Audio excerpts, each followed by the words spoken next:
Okay, dear students, now we're moving towards to the next topic that comes under the concept of consumption and investment. This topic is quite important. So here the topic is the marginal propensity to consume. It is also known as MPC. So what is MPC? It has a greater importance in case of macroeconomics and under the function of consumption function. So modern macroeconomics attaches much importance to the response of consumption to changes in the income.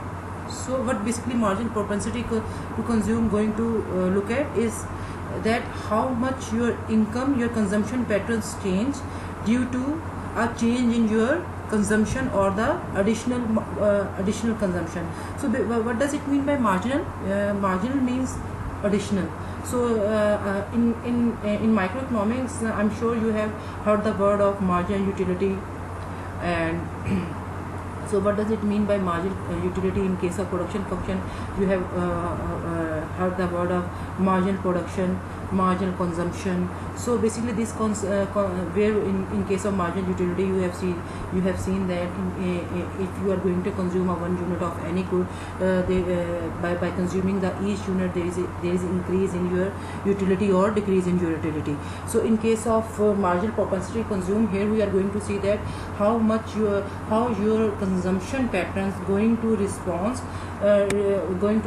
if there is change in your income. So the marginal propensity to consume is basically the extra amount that people consume when they receive an additional, or you can say receive an extra dollar of disposable income. So the word marginal is used throughout economics to mean extra or additional. So keep in your mind that marginal means extra or additional. So here how we are going to see the marginal propensity to consume, how your extra or additional, when there is increase in your income, means before, like your income is $24,000 and now it is $25,000. So that means the difference between 25 minus 24 is $1,000. So this is your marginal, or you can say extra or additional income. So now your income before is 24,000 and now your income is 25,000. So how much your consumption patterns change due to change in your income. So this is known as the marginal propensity to consume. So keep in your mind that marginal means extra or additional unit. So throughout in your economics you are going to the meaning of marginal is extra or additional. So now for example, marginal cost means the additional cost of production, so for producing an extra unit of output. So in case of propensity to consume, designates that the desired level of consumption, means what is your propensity to consume, means how much consumption you want to consume. The MPC, marginal propensity consume, is also known as MPC, is therefore the additional or extra consumption that results from extra dollar of disposable income. Means if there increase in your income, that would be $1, $2, 1,000, 2,000, 1 million, that is known as your extra or additional income. So now with that additional income, how your consumption patterns or consumption expenditures are going to change. So in table 21.4, this table contains the same information that you have in table 21.3. The difference is over here that now we are going to compute the with the help of the previous 3 columns, which are disposable income, consumption expenditure and your saving. We are going to compute the marginal propensity to consume, and then in case of marginal propensity to saving, we are going to compute the MPS. So first we are going to calculate the marginal propensity to consume. So here you have to look at the table 21.4. So here again we have the same points, point A to G, where your disposable income is vary from $24,000 to $30,000, and your consumption expenditures are also same that we have took in the last example. And then in column 4 we have your net saving that we have earlier. Now with the help of this data, column 1 and column 2, we are going to compute the marginal propensity to consume, and then again in case of marginal propensity to save, we are going to use the column 1 and column 2. So with the help of disposable income and disposable net saving, we are going to compute the marginal propensity to save. With the help of disposable income and consumption expenditure, we are going to compute the marginal propensity to consume. So first we are going to compute the marginal propensity to consume, and then we move forward to the marginal propensity to save. So first at point A, look closely and try to understand what I am saying right now, and then you can ask question during the online session. So hope the online session will clarify the things more. So you can first you have to listen this video, and then you can ask your questions. So I'm happy to answer your questions, whatever confusion you have. So in table 24 we have the data from table 21.3. Okay, so now what we are going to see, first you are going to verify the similarities in table 21.3 and table 21.4, and then we are move forward to the calculation of marginal propensity to consume. So column 3 basically is marginal propensity to consume. How we draw that column? So first we have to see from point B to C. You have to see the point at point B you have income. For example, you have income 25,000, and in point A you have income 24,200. So simply what you have to do, current minus previous income. Your current income is right now at point B is 25,000. Your previous income in point A is 24,200. So simply minus this current minus previous, current income, current disposable income minus previous disposable income. So this part, your disposable income is denominator, and your consumption pattern is on numerator. So first you have to consume current minus previous in denominator. So you are going to get the value of your income, disposable income. So simply minus your disposable income. Your current disposable income is $25,000, and your previous income is $24,000. The gap is $1,000. So here you have the $1,000 gap difference, and then you have to see that what is your consumption pattern currently. What are your consumption patterns? That are $25,000, mean neither you are saving nor you are saving. So all your income all of your income is changed into your consumption expenditure, means you are not saving anything. All your income that specific family is spending all of her income. So currently you are consuming $25,000 on your consumption expenditures, and previously your income is 24,200. Your consumption is 24,200. So the difference is in between current consumption patterns and previous consumption patterns is $800.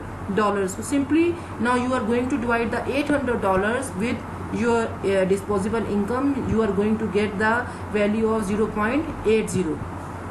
Now you are going to do the same practice all over the consumption, your income patterns and consumption patterns. You will get the marginal propensity to consume. Here we have took the values in a way that the value of marginal propensity to consume remain the same. It would be possible that we are going to give in your exam, we are going to give you the income patterns and consumption patterns in a way that each change in income brings different level of consumption and a different level of savings. So at each point of your income you have spending, your income spendings is variable, so that's why your marginal propensity to consume would not be remain same like 0.80 in all over the point A to G. So right now it is the constant in all of your change in case of change in income from A to G, the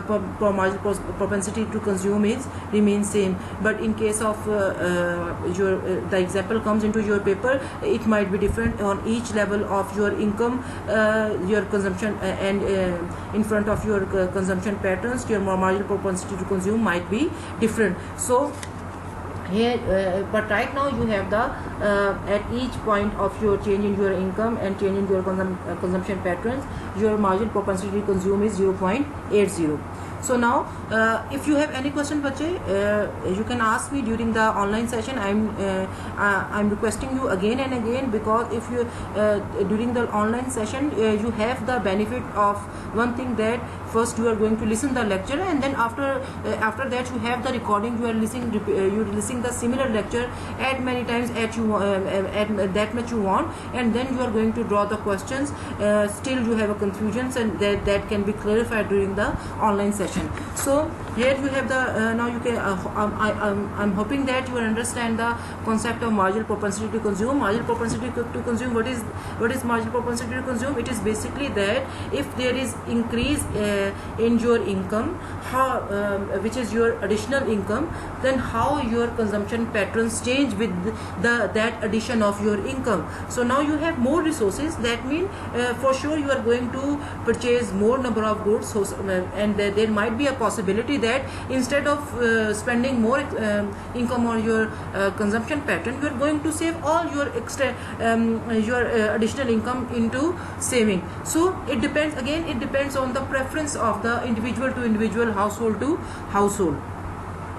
So in column 3 you have seen that how your consumption pattern vary from point 1 to point 2.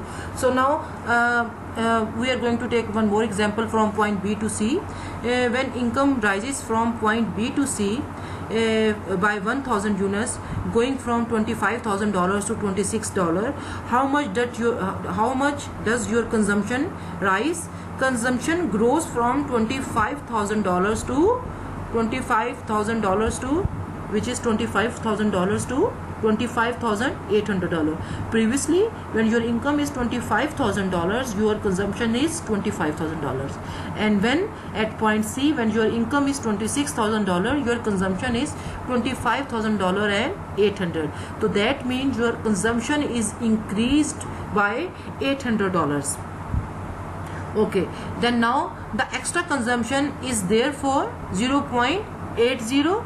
So 80 cents goes to the consumption and 20 cents goes to the saving. So keep in your mind, bache, when you are able to calculate the marginal propensity to consume, you can easily understand the trends of savings, because it simply shows that when you have 80% of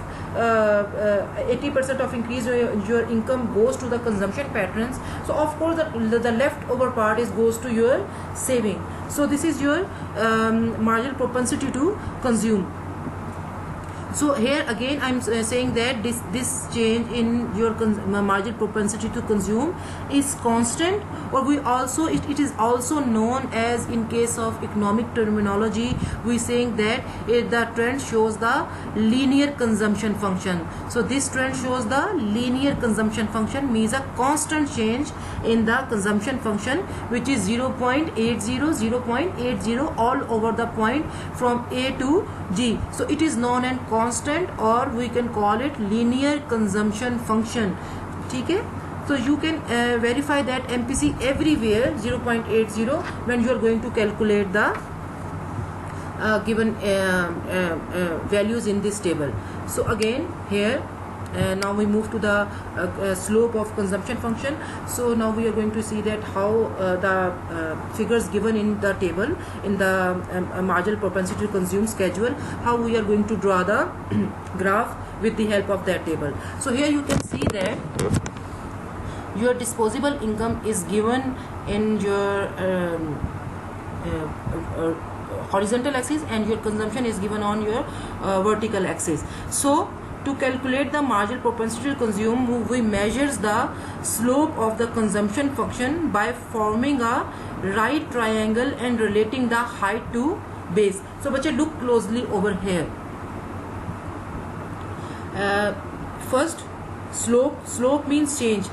You know, in your metric or in your intermediate, you should know the concept of derivatives, differentials. So derivatives basically that your change in dy over dx means it shows the change in your slope. So it shows the slope, how the slope of marginal propensity to consume is changed over the time or with the change in your income. So dy your income, dx your, for example, your consumption. So due to change in dy your income, how much your consumption is changed. So we know that how we are going to how we calculate the marginal propensity to consume by simply looking at the fact that your change in your income. If you see the gap between for example 25,000, here they did not give like 20 there is a gap of $2,000 in each point. That's why in between 24 and 26,000 we have 25,000 here.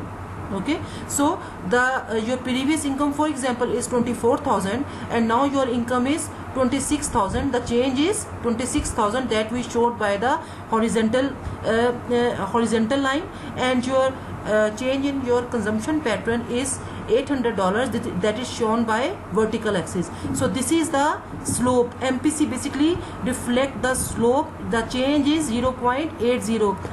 On horizontal axis we have $1,000 and on the vertical axis, which is shows the change in your consumption expenditure, it is when we are going to divide the change in consumption pattern and your change in your income, we get the value of MPC, which is also shows the change in your slope. So basically so we can reflect the MPC, we can show the change in your income patterns due to change in your income with the help of MPC. So slope of consumption function.